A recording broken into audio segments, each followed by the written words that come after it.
Well, hello racing fans and welcome to our Gallop TV Preview Show. It's for Thursday the 27th of March as we near another month that's gone by in 2025.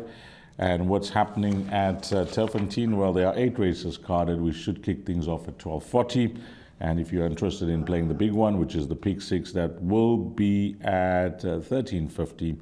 And we'll close things off at 16:45. I trust that you, the valued racing fan, as well. Alistair Cohen is waiting patiently on the line. Let's bring up race number 1 that will kick off the bipod, and it's Juvenile plate for fillies over 1,000 meters. Take note that this show is always recorded a day earlier, sometimes even sooner, so keep an eye on declarations and scratchings. Well, in race number 1, I just had a look at the scratchings before coming on air.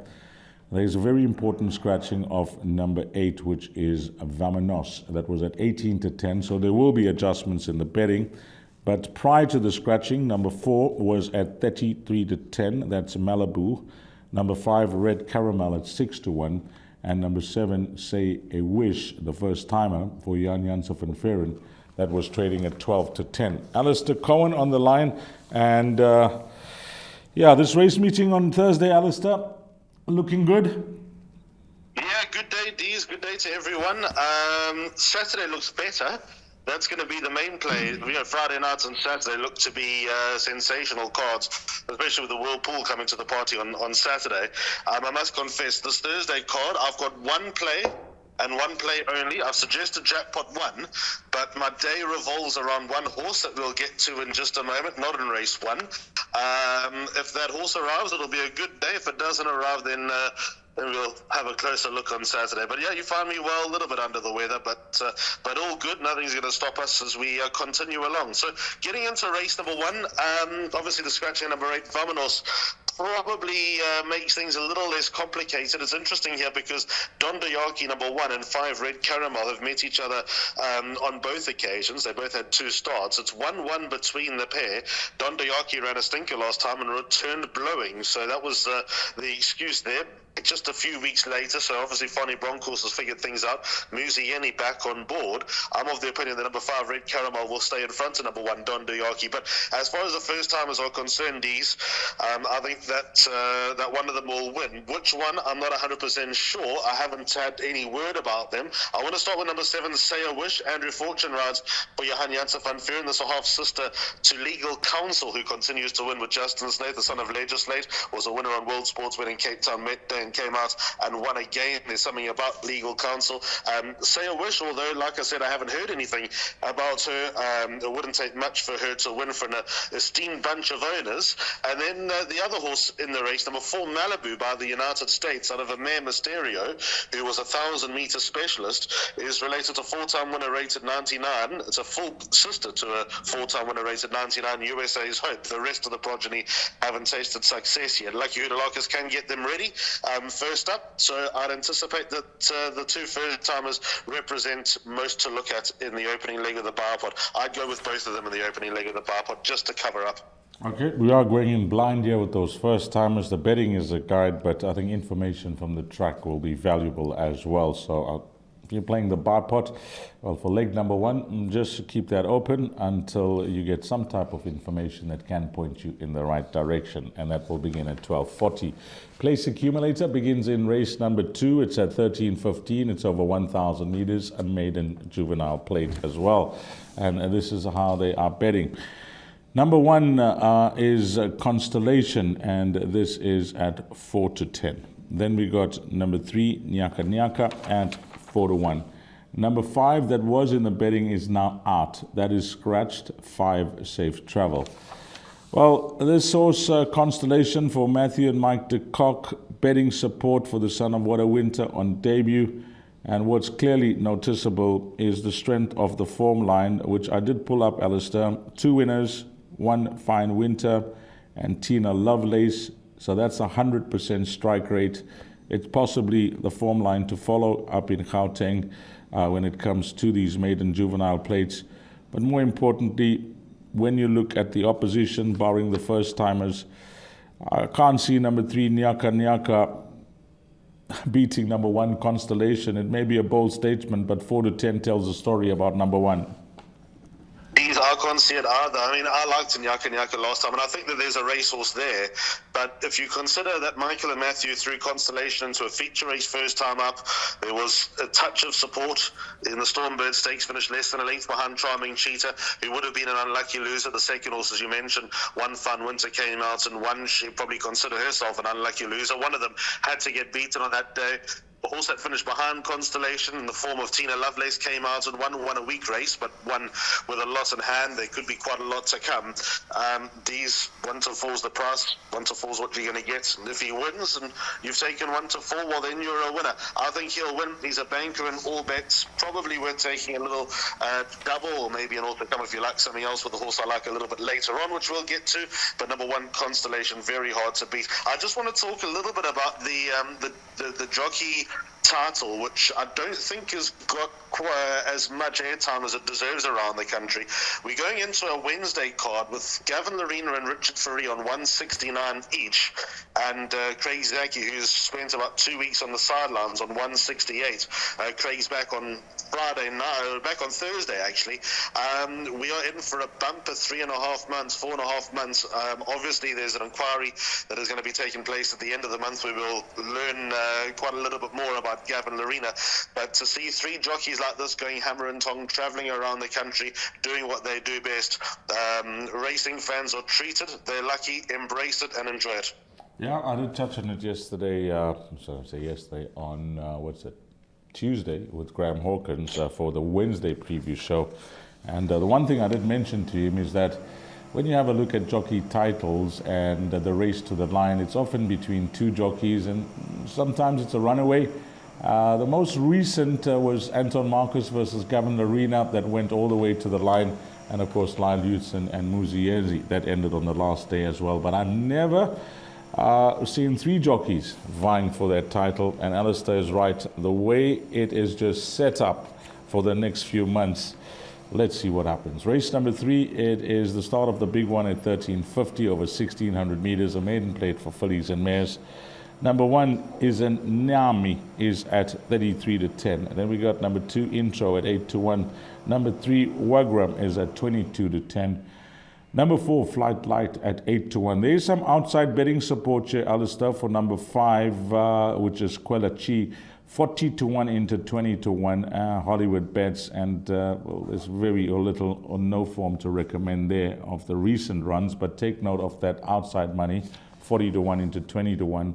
6 is a scratching. Horse number 7, Aurora Green, is at 4 to 1. And then number 8, David Neverhesen's rudder, Matiuso, is at 9 to 2, and it's double figures the balance. Well, you mentioned that your suggested bet for the show is going to be a jackpot that comes up later on. But if you have to give guidance here for the pick 6, how would you play it? The reason why I'm a little bit uncomfortable with this race is because the Ghostbuster and the Mightiest Form are the 2 pieces of form that represent quite a bit of brightness to the race. But with that said, I'm not convinced that those pieces of form are going to turn out to be glowing as time goes on. The 2 unique runners that don't bring those form lines into the picture are both trained by Alec Laird. So I'm going to gravitate towards Alec Laird winning the race. With which one, that is the big question. This is the pros and cons. He's an army, gets stable jockey Calvin Habib. I'd like to believe that the form to Green Sapphire is a lot stronger than what Walgram's going to bring in behind Sheets and Goggles, although the improvement was steady. But then we've obviously got the fitness factor on the side of Walgram. Andrew Fortune takes the ride, and she'll be probably a lot more prepared for this race. So I'm a little bit of quandary between the 2. I must be honest, I'll gravitate towards the fresher legs or rather the fitter legs of number 3, Walgram, in this race. I don't think her Cape Town form was all that bad. We've seen plenty of Cape horses go out to the half-field, come out and do damage in that first few starts. I know that she may have just needed her first run back from a 5-month layoff. Sheets and Goggles took a long time to win, but with that said, Walgram, I think, will step forward with the run. I think the extra furlong will also help her. So I'm going to gravitate towards her over number 1, Izanami, but I would not write off the chances of the daughter of Daniel Platina. I think in a nutshell, I think Alec Laird will win the race, and that will be the first first leg of the Pick Six. Of the others, when you look at the Ghostbuster form, number 7, Aurora Green, has the measure of the array of horses, or the spread of horses that come out of the Ghostbuster form. That includes Intro, that includes Flatlat, and also Matiazo. But if you look at the mightiest form, then Maziozo has the edge over Aurora Green and Flatlight. So it's all muddled. Maybe Matiazo could be, in fact, funny enough, how's this for a little bit of a story? Matiazo, the half-sister to Constellation, who runs a race earlier. So maybe that will be written in the stars. If you're looking for one other, I would go for number 8, Matiazo, but I'm comfortable in the idea that 1 and 3 will fight it out. 8 is an alternative. Yeah, I think we have to be following this man, Gavin Larena, as Alistair mentioned, 3-timer during the course of the week, heading into Hollywoodbets Durbanville and equaling Richard Fourie on top at 169. That's at the time of recording this show, but we'll see what happens at Hollywoodbets Durbanville on Wednesday. So I will go 1-3, and Alistair's suggesting number 8 as the kicker, and that could be the play in leg 1 of the Pick 6. Race number 4, jackpot 1,600 meters. This is a race where I think you'll get good money, just depending on how you're going to structure. It's a small field. I say good money, and that's for trifectas and quartets. A fillies and mares 95 divided handicap, and they have them like this. Number 1, Soldier's Eye, is at 4-1. 2, Miss Scaletta is at 15-10. 4, Cape Lights is at 3-1. 5, My Lady Soul is at 3-1. And it's double figures the balance. So it's 7 runners that go to post. Usually 7 runners you think, this quartet trifecta is not going to pay much. But if you get it with the minimum spend and you structure it right and you find the right type of roughie to possibly win or run 3rd or 4th, you can get a good return on your investment. Alistair, this horse, Miss Scaletta, I know was thrown in the deep end, etc., in the Classic. And that day it was, running in the mud, basically, at 100-1. It was well stretched out. Constellation, Confederate, should I say. Constellation earlier on today, it's playing in my head, but Confederate that won the race. It was a very tactical, clever ride by Craig Zaki that day, especially in the going. I don't know if she is a 15-10 shot or she's the right horse to be on top of betting boards. I don't know how that form's going to work out because she was one of the big outsiders in that feature. Yeah, she wasn't disgraced at all in the South African Classic. She looked out of place off a rating of 98, taking on horses rated 120 plus. And she didn't get a penalty. Drawn 1, it's an advantage. Obviously, a week ago, she was carded to run. She did not take up her place, probably with an eye on this race and Paul Matchett's head being a bit more suitable. I like her as a racehorse, Dees, but this is my play on the card. Jackpot 1, all bets. I'm banking number 4, Cape Lights. I'm very, very confident. Blinkers go on for the first time. Muzi Yeni gets on for the first time in a while. He's got a very good record on this daughter of Ideal World. Ran in the Wilkebos Drift Acacia last time from a deep draw over a distance that she's good at. She took her medicine. She stayed on nicely. She was one of the better finishers on a day that absolutely nothing ran on from off the pace, or very few ran on from off the pace. Her ratings come down another pound. D's. I don't want to know, and I have a lot of respect for the horses in the race. Soldier's Eye finished in front of My Lady Soul last time. They meet on identical terms. I don't see how that's going to turn around. I was keen on Soldier's Eye last time to run into the top 3. It was a fair run, but off top weights, I think she's going to have a bit to do. Sieta has just lost her way a little bit. D's, I can't believe that number 4, Cape Lights, isn't at the top of the boards, to be honest. I think that she'll take all the beating, and she is my play on the day. And like I said, a double with Constellation, although at 1-4, it's not going to escalate things much. But I really cannot see her getting beaten. I'm confident, and I'm not normally this confident about something. Okay, that is it. Alistair's given you the thoughts on race number 4 and big on number 4, Cape Lights, who is a blinker strike for the first time in a career as a 5-year-old, having a 30th run, and he thinks it could be the winning move. A lot of confidence from Alistair Cohen. 3-1, that's not going to last after this show is being aired, so get on. Race number 5 is Jackpot 2, and this is going to be a 1,600 meters, fillies and mares divided 78. And this is how it looks. Number 1, Blind Ambition 5-2. 2, Boom Boom at 6-1. Number 3, Juniper Green at 3-1. 4 Secret Recipe is a scratching that was around 6 to 1 prior to the scratching, so there may be a slight adjustment.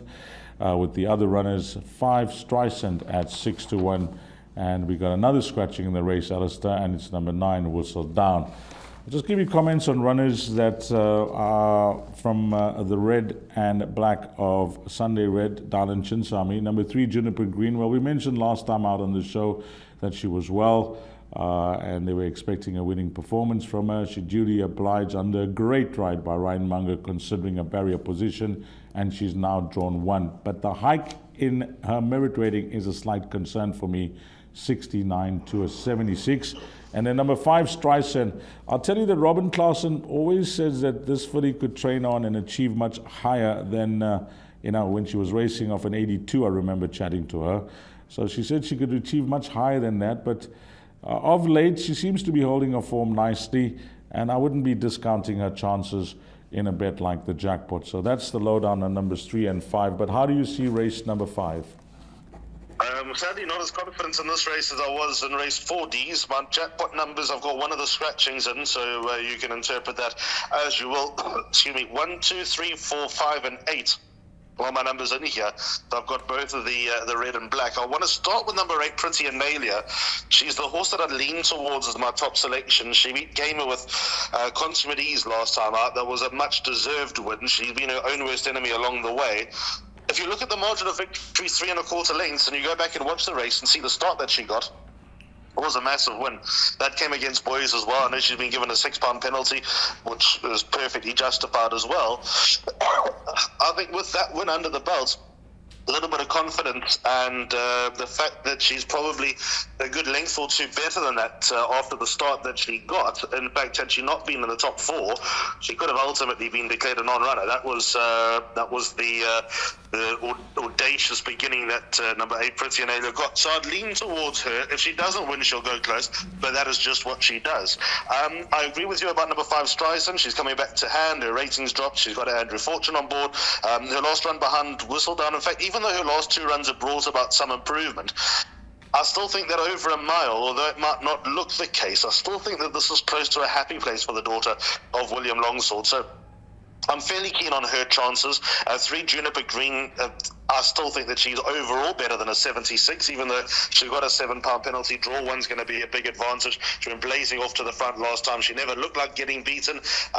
Ryan Munger's only got 2 meetings left in South Africa for the year, I believe, so he'll be looking to go out with a bang. It was a huge training feat from Fabian Habib to turn the horse around after 2 days. Obviously, with all the rain that was around, that was more of a blessing than not, but still Juniper Green had to step out 48 hours later and do the job. We don't see enough of that in South Africa, so credit to Fabian for that. 1 Blind Ambition could never miss in a million years last time, coming with that Cape Town form behind Give Me Everything, who's now a listed feature race winner on the back of her easy win, although this is a little bit harder. Not prepared to rule her out. And then number 2 Boom Boom. As far as the weight turnarounds are concerned, 3.5, we'll call it 4 1/4 lengths.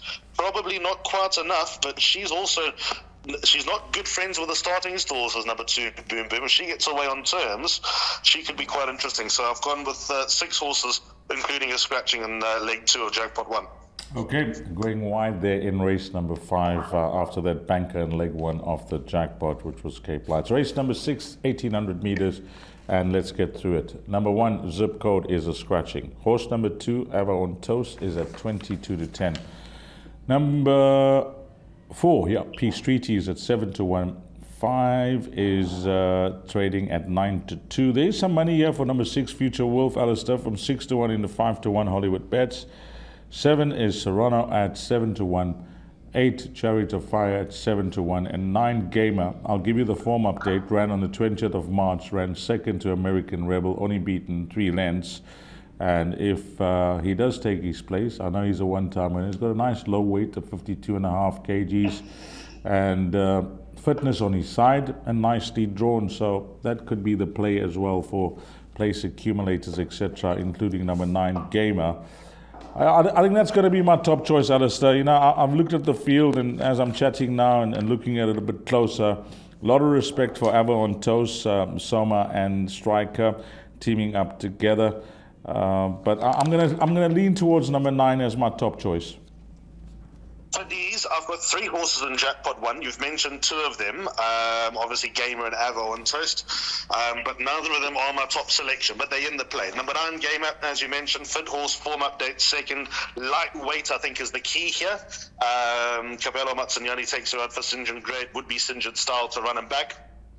I can see him getting very much into the mix, especially with his penultimate run coming behind Happy Analia, who I've just motivated in a race 35 minutes earlier. So number 9, Gamer, with that weight on his back, is a big player. Number 2, Avo on Toast, the fact that she's so consistent, punches above her weight, enjoys it around the Turffontein inside track as well. Joe Soma's win place percentage is, as always, up there with the best in the country and the highest in the country, so no surprise if she won. But the horse that I'm going with I wouldn't describe in a big way, but I think represents the value here is number 5, Tantamar. Muziani takes her out for Alec Laird, banging that Alec Laird drum again. I wonder how many times I'll bang it for the Saturday meeting with the likes of Fire Attack in the card.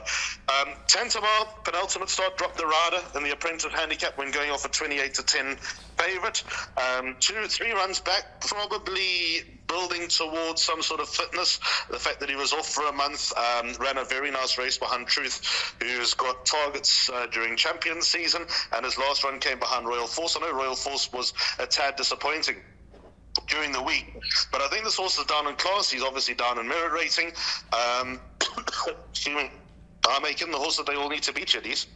Yeah, number 5, Tantamar at 9-2, and Alistair Cohen, just having a look at the horse's profile, now going 1,800 meters for the first time. Alistair could be onto something, yeah, because over short term, not the worst of form, and as he mentioned, there have been valid excuses for some of those indifferent runs. So 2, 5, and 9 selections, but leaning towards number 5 as the outright pick and the value. Race number 7, 2,600 meters, merit weight at 72 handicap.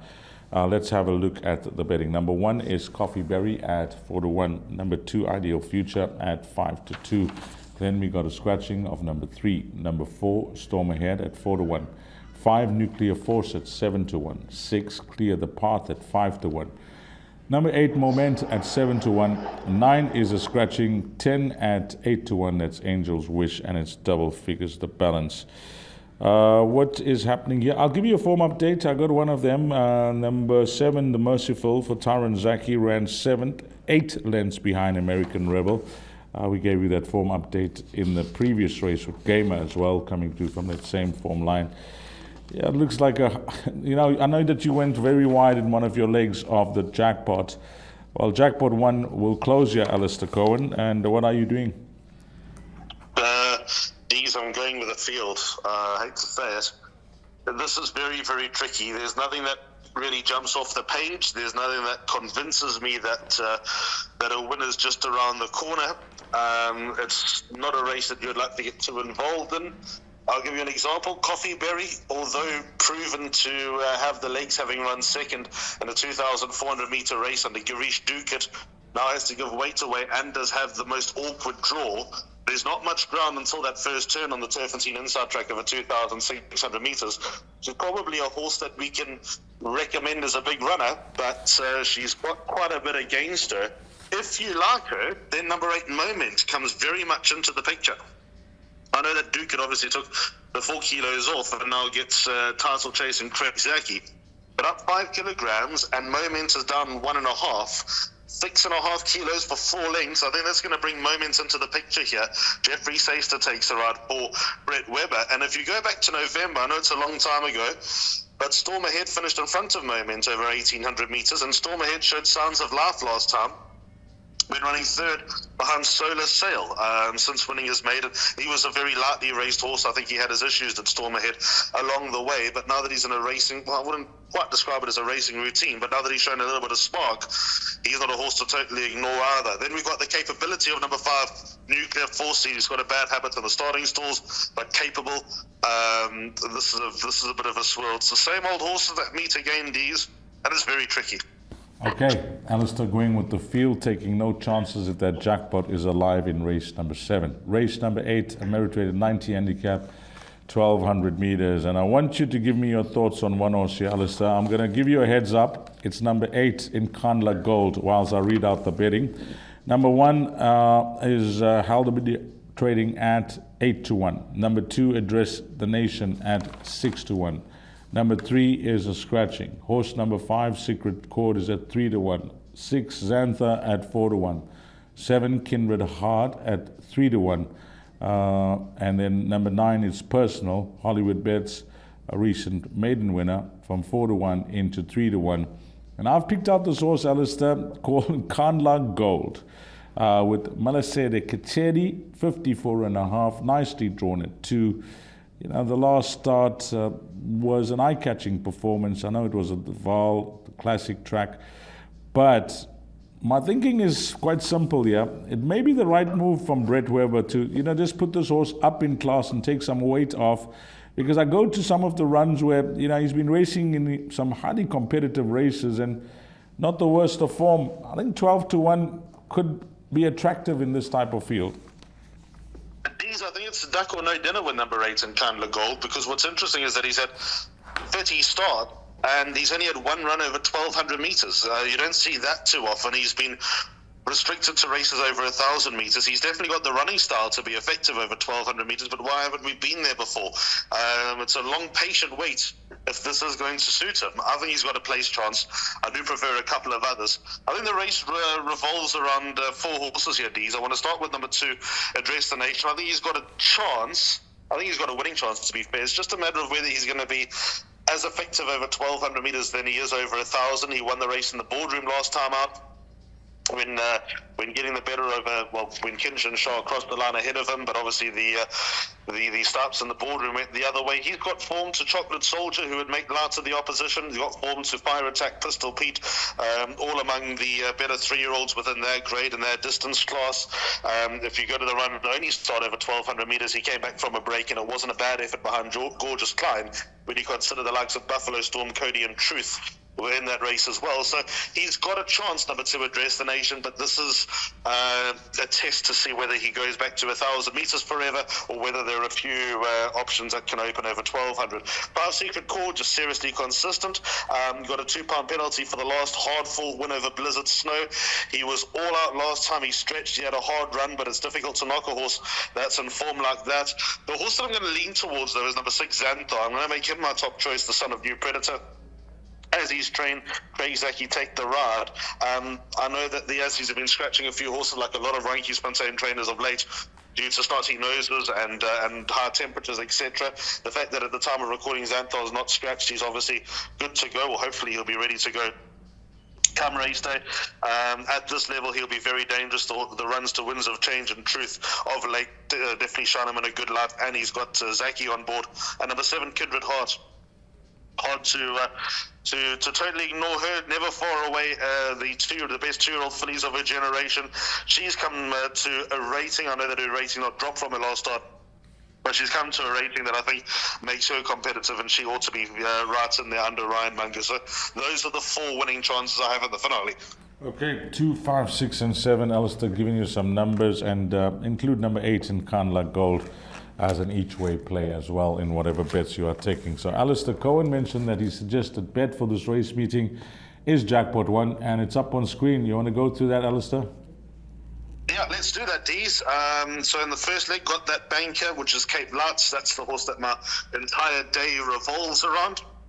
I'll be taking a bet and hopefully connecting a couple of doubles. Bar 1, 2, 3, 4, 5, and 8. So the scratching number 4 secret recipe is in, but you can decide what you want to do, whether you want to leave it in for the sake of the favourite, or whether you want to eliminate it to drop the cost.